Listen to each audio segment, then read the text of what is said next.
La parole est à Monsieur Jean-Michel Boucheron du groupe SRC pour 5 minutes.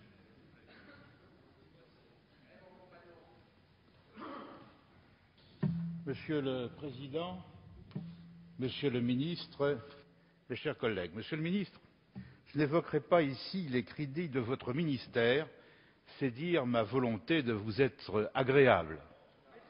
Mais puisque c'est malheureusement la seule occasion de l'année qui nous est offerte pour évoquer la politique étrangère de la France, je voudrais aborder ici 2 sujets d'actualité dont il me semble urgent que nous redéfinissions les fondements. Le premier est notre incompréhensible position vis-à-vis de la Turquie. Ce pays est le seul pays émergent de notre région du monde. C'est un partenaire commercial fondamental pour la France et l'Europe. Nous commerçons avec lui plus qu'avec le Japon ou la Russie, 1,5 fois plus qu'avec l'Inde ou le Brésil. C'est un débouché vital pour l'Union européenne, puisque c'est le seul de nos grands voisins en développement rapide et dont l'influence régionale est immense, tant vers le Caucase que vers l'Asie centrale.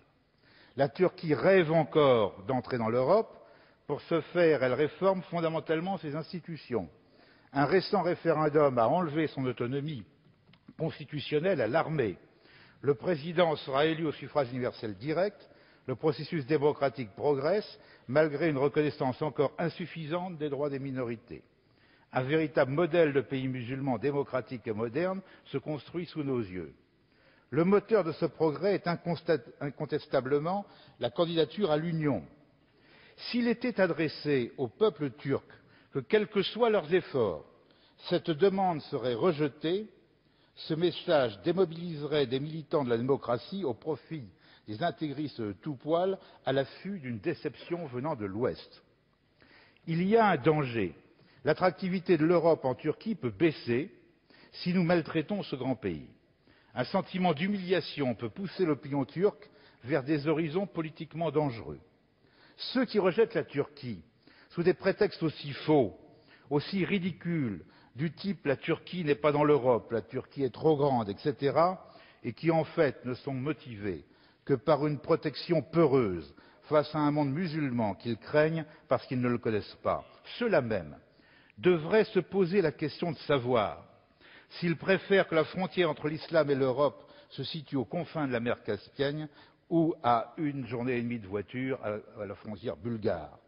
Et puis, Monsieur le Ministre, n'imaginons pas un seul instant que la Turquie va attendre éternellement. L'Union européenne a une croissance d'1,5%. Si la Turquie est de 10%, qui a le plus besoin de l'autre? Déjà, le flux migratoire s'est inversé. Il y a plus d'Européens qui vont travailler en Turquie que de Turcs en Europe. Ce pays souffre de clichés véhiculés par des démagogues ou des ignorants. Il y a à Istanbul une grande université francophone, l'université Galatasaray, que vous connaissez fort bien, qui forme plusieurs milliers d'étudiants par an. Il y a là une élite qui aime la France et qui souffre de cette situation injuste qui est faite à leur pays. Cessons de les décevoir.